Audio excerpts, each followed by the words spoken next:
दोस्तों, आज की कहानी है अपने पति विनय से ज़्यादा गुरुजी पर विश्वास करने वाली अनीता ने गुरुजी के कहने पर अपनी बेटी नीत का विवाह उनके सुझाव युवक अभिषेक के साथ तय तो कर दिया।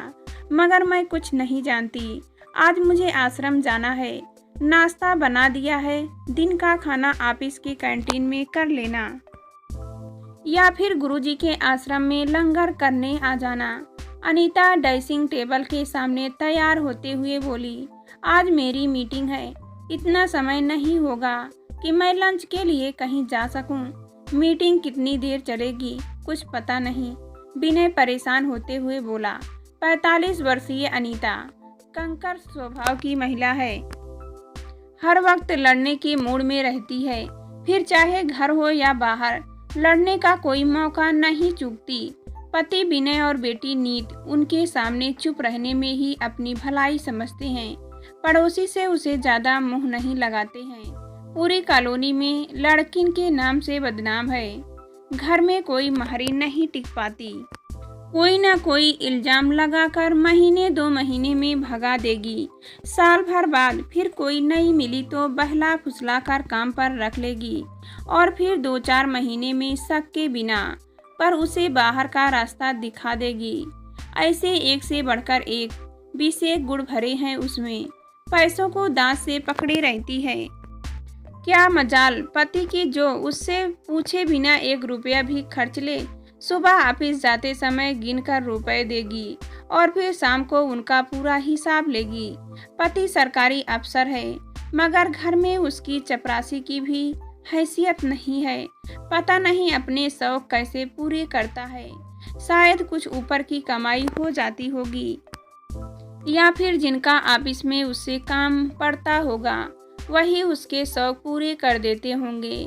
क्योंकि जब विनय देर रात 5 स्टार होटल में डिनर कर घर लौटता है तो अनीता अगली सुबह ही मेरे फ्लैट पर आ जाएगी अपना रोना रोने। बगल के फ्लैट में ही तो रहती है। देर रात की उठा पटक से आधी कहानी तो मुझे वैसे ही पता चल जाती है और आधी का रोना वह मुझे सुबह सुबह खुद सुना देती। उसके पति से भी मैं इसलिए ज़्यादा बात नहीं करती क्योंकि मुझे पता है मेरे चरित्र पर भी कीचड़ उछालते उसे देर नहीं लगेगी। जो अपने पति पर विश्वास नहीं करती है वह भला मुझ पर क्या करेगी। अक्सर मेरे से आकर यही कहती है कि लगता है मेरे आदमी का अपनी सेक्रेटरी से चक्कर है। किसी दिन अचानक ऑफिस पहुंचकर रंगे हाथों पकड़ूंगी पर ऑफिस में वे 2 ही तो केवल काम नहीं करते जो रंगेलियां मनाएंगे अनीता। वहां पूरा स्टाफ रहता है। मैंने कहा वह तो मुझे पता है लेकिन उसका कैबिन अलग है। वहां सोफा भी रखा है। अनीता आंखें नचाते हुए बोली, तो क्या सोफा इसलिए रखवाया है। मैं अपनी हंसी नहीं रोक पाई। हंस ले खूब हंस ले क्योंकि तेरा मियाँ तो नाक की सीध में चलता है ना। अगर मेरे आदमी के तरह टेढ़े दिमाग का मिला होता तो मैं भी देखती तो कितना हंस पाती। अनीता बिफर पड़ी। मैं तो अपने पति से यह कभी नहीं पूछती हूँ कि उन्होंने दिन भर में किस किस के मुलाकातें की। मुझे विश्वास है कि दिन भर के काम के तनाव के बीच रोमांस का समय कहाँ है उनके पास और फिर मुझसे ही पीछा नहीं छूटता है तो दूसरे के पास कैसे जा पाएंगे। मैं तो उल्टे उनके तनाव को कम करने की कोशिश करती हूँ। मेरा आदमी तो हमेशा दूसरी औरत की ही तारीफ करता रहता है। कहता है 102 वाली की ड्रेस साइज कितनी अच्छी है, 108 वाली के बाल कितने सुंदर हैं, 105 वाली के फिगर कितनी सेक्सी है। अगर उनको अपनी आदमी की बातें बता दें तो इतने जूते पड़ेंगे कि सारे फ्लैट नंबर भूल जाएगा। अनीता वे चाहते होंगे कि जब वे ऑफिस से लौटे तो सजी धजी बीवी घर का दरवाज़ा मुस्कुराते हुए खोले। मैंने समझाने की कोशिश की। घर के काम क्या उसके रिश्तेदार करेंगे। पूरे घर की सफाई खाना बर्तन करूं या फिर सज धस कर बैठक में टंग जाऊं। अनीता हर बात को उल्टा ही लेती। तो महरी रख लो, क्यों सारा दिन खटती रहती हो, कुछ अपना भी ख्याल कर लिया करो। इसका तो माहरी से भी चक्कर चल रहा जाता है। उससे भी न जाने क्या क्या बातें करती रहता है। क्या पता चोरी छिपे पैसे भी पकड़ा देता हो। मैं तो तब तक स्नान भी नहीं कर पाती हूँ जब तक वह ऑफिस नहीं चला जाता। अनीता ने बताया। सुनकर मुझे बड़ा आश्चर्य हुआ। पूछा, क्यों स्नान नहीं कर पाती? अरे तुम्हें पता तो है कि बेटी तो सुबह की कॉलेज चली जाती है, फिर घर में हम दोनों ही रहते हैं। अगर मैं भी स्नान घर में चली गई तो उसे खुली छूट मिल जाएगी। उसके साथ अनीता ने अपनी शक का बयान किया। अपने शक के चलते अनीता घर का नर्क बनाए रहती। इधर 5-6 सालों से गुरुजी की तरफ सुझाव तेजी से बढ़ गया था उसका। कभी अभिमंत्रित जल लाकर पति को पिलाती तो कभी प्रसाद लाकर देती। बेटी भी माँ के नक्शे कदम पर चलने लगी थी। वह भी पापा से कटने लगी थी और हर बृहस्पतिवार और रविवार को आश्रम चल देती। बेटी गाड़ी ड्राइविंग कर लेती तो अब आने जाने में आसानी हो गई थी उन्हें। बेटी का MBA कंप्लीट हो गया था। गुरुजी की कृपा से उनके एक चेले ने अपने कॉलेज नीति को नौकरी दिला दी। तब से माँ बेटी तो गुरुजी की चरण पीने को तैयार रहने लगी। पति को भी जब तब महाभोज के नाम पर आश्रम घसीट ही ले जाती। अपनी माँ को विनय गांव छोड़ आया था। 3-4 साल में 1-2 महीने उनके पास रहती तो घर में महाभारत चरम पर होता। इन सब से ऊबकर विनय माँ को वापस गांव छोड़ाता। विनय के अन्य किसी घर वाले की हिम्मत न होती उसके घर आने की। अतः सबसे कटकर रह गया था विनय। एक दिन मुझे भी अपने संग आश्रम घसीट ले गई। चल तुझे आज नीत के होने वाले पति से मिलवाने ले चलती हूँ। गुरुजी की बड़ी कृपा है।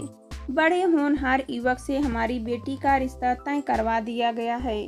तू तो जानती है इस कॉलोनी में सब मुझसे कितने जलते हैं। तू शादी होने तक किसी को रिश्ते की बात मत बताना। अनीता मानो मुझे बताकर कोई एहसान कर रही हो। चलो चलते हैं। मैंने मन की मन सोचा कि अगर अब जाने से मना किया तो मेरे लिए भी यही कहेगी कि जलन के मारे नहीं गई। हम गाड़ी से आश्रम पहुंच गए। आश्रम 8-10 एकड़ में फैला था। चारों तरफ फैली हरियाली आंखों को सुकून देने वाली थी। गुरुजी का मुख्य भवन थोड़ा अलग हटकर बना था। वहां जाने की अनुमति गिने चुने लोगों को ही दी थी। मैंने अनीता से कहा, तुम भीतर जाकर दर्शन कर लो, मैं ताज़ा हवा का आनंद ले रही हूँ। मगर वह ना मानी। अपने साथ मुझे भी भीतर घसीट ले गई। अंदर 2-3 जगह तो हमारी ऐसी तलाशी ली गई मानो हम देश के किसी गोपनीय विभाग में प्रवेश कर रहे हों। भाग में एक बड़े हॉल में पहुँचे जहाँ करीने की कुर्सियाँ लगी थी। अनीता झट आगे बढ़ पहली पंक्ति में बैठ गई और अपनी बगल के छोटे बच्चे को उठाकर मुझे बैठने का इशारा किया। बच्चा अपनी माँ की गोद में बैठ गया।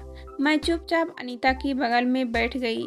थोड़ी देर बाद सामने बने ऊंचे चबूतरे में लगे आसन पर गुरु का आगमन हुआ। जय जयकार और पुष्प वर्षा होने लगी। अचानक अनीता ने मेरा हाथ दबाया तो मैं वर्तमान में लौटी। पूरा हॉल खाली हो चुका था। लोग एक एक करके गुरुजी के आसन के पास जाकर अपना दुखड़ा रोते।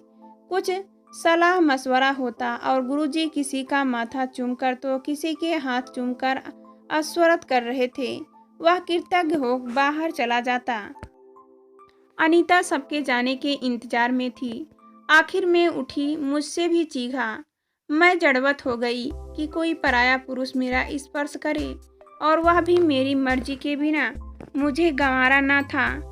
गुस्से से मेरा हाथ झटक गुरुजी के आसन के नीचे बैठ गई। गुरुजी के इशारे पर पीछे पंक्ति में बैठा नवयुवक भी आकर गुरुजी के चरणों में बैठ गया। मैं समझ गई कि यही है अनीता का होने वाला दामाद। देखने में युवक लंबा, गोरा चिट्ठा और अच्छे स्वास्थ्य का मालिक लग रहा था। थोड़ी देर के खुसुर फुसुर के बाद गुरुजी ने उन दोनों को अपना चुंबन रूपी आशीर्वाद दिया और उठकर चले गए। अब हॉल में हम 3 ही थे। युवक का नाम अभिषेक था। वह काफ़ी हंसमुख व मिलनसार लग रहा था। अनीता तो उसे ऐसे गले लगा रही थी मानो कोई खजाना हाथ लग गया हो। लौटते समय भी गाड़ी में अभिषेक का गुणगान करती रही। बोली, देखा कितना सुदर्शन है मेरा दामाद। मेरी ससुराल वालों के कलेजे में तो इसे देखकर सांप लौटने लगेंगे। आज तक परिवार में इतना सुंदर दामाद किसी का भी नहीं आया है। मेरे गुरुजी का मजाक उड़ाते थे। अब जब शादी में आएंगे तो मुझसे गुरुजी का पता पूछते फिरेंगे। मैं क्या मिलवाऊं सबको गुरुजी से। इतने सालों से आश्रम में सेवा कर रही हूँ, उसी का फल मिला है मुझे। तुझे तो मिलवा दिया, क्योंकि एक तू ही तो मेरे काम आती है। अब शादी में भी तुझे ही सारी जिम्मेदारी निभानी होगी। मुझे किसी पर विश्वास नहीं है। और भी न जाने क्या क्या बड़बड़ करती रही। तुम लोगों तो कुलीन ब्राह्मण हो, क्या ये भी ब्राह्मण है? मैंने पूछा। अरे देखा नहीं कितना सुदर्शन है। हाँ, हमारी जात बिरादरी का नहीं है। तुम कब मिली उसके घर वालों से? मैंने जिज्ञासा प्रकट की। इतनी जल्दी क्या है, अभी से मिलूंगी तो वही लेन देन शुरू करना पड़ेगा। तीज त्योहार का लड़का लड़की राजी है। वह जब घर भी आया करेगा। गुरुजी का कहना है कि घर आने जाने से उसे भी हमें समझने का मौका मिलेगा। और हमें उसे अनीता ने कहा। मैंने कुछ बोलना उचित न समझा, क्योंकि वह कौन से मेरे कहे अनुसार कुछ करने वाली थी। कुछ महीनों से मैंने नीत और अभिषेक को कई बार साथ आते जाते देखा। अनीता ने बताया था कि वह नियमित आश्रम जाता है तो नीत को भी अपने साथ ले जाता। गुरुजी दोनों से बड़े खुश थे। फिर अचानक माँ बेटी लापता हो गई। जब लौटी तो अनीता की बेटी की गोद में बच्चा था। पूरी कॉलोनी में खबर फैल दी कि दामाद विदेश चला गया है। हम बेटी की शादी हिमाचल जाकर करके आए हैं। किसी को यह बात हजम नहीं हो रही थी, मगर अनीता के मुंह लगने से किसी की हिम्मत नहीं थी। बेटी घर से कम ही निकलती। दोनों ने उसके बच्चे के लिए कपड़े खिलौने लिए और मिलने चल दी। मुझे देखकर अनीता शांत बैठी रही। फिर मैंने ही चुप्पी तोड़ी। कोई बात नहीं अनीता, बच्चों से गलती हो ही जाती है। तूने दोनों की झटपट शादी कराकर ठीक ही किया। जरूरी थोड़ी ही है कि सारे रिश्तेदारों को बुलाओ। हाँ, नज़र लगा दी लोगों ने। मेरा बड़ा अरमान था कि इसकी शादी धूमधाम से करूँगी, मगर सारे अरमान दिल में ही रह गए। अनीता मायूसी से बोली, कोई बात नहीं। तुझे तो पता है कि वह 2 साल के लिए विदेश जाने वाला था। मैंने सोचा था कि शादी 2 साल बाद ही करूँगी, मगर जल्दबाजी में करनी पड़ी। विनय भी तो केवल हफ्ते भर के लिए वहाँ आ पाया। सब कुछ मुझे ही देखना पड़ा। अभी बच्चा छोटा है तो विदेश में कैसे पाल पाएगी।